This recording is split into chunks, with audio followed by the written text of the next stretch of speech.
আর আবৃত্তি করছেন আর এক ক্ষুদে শিল্পী, ছোট্ট শিল্পী সপ্তক জাসু। আপনারা একটু হাততালি দিয়ে উৎসাহ দেবেন। এতটুকু বাচ্চা ছেলে মঞ্চে উঠেছে পারফরমেন্স করার জন্য। আজকে আমি শোনাতে যাচ্ছি রবীন্দ্রনাথ ঠাকুরের লেখা শরৎ।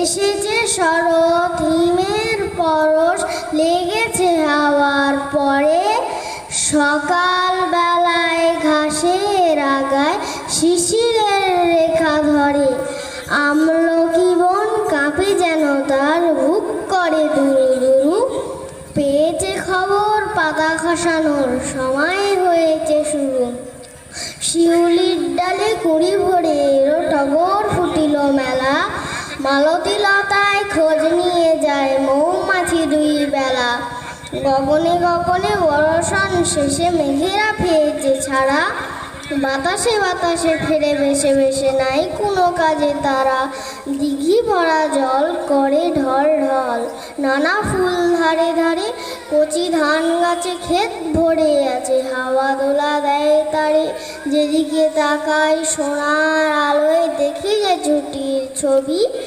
পূজার ফুলের বনে ওঠে ওই পূজার দিনের রবি। নমস্কার। এরপর আপনাদের সামনে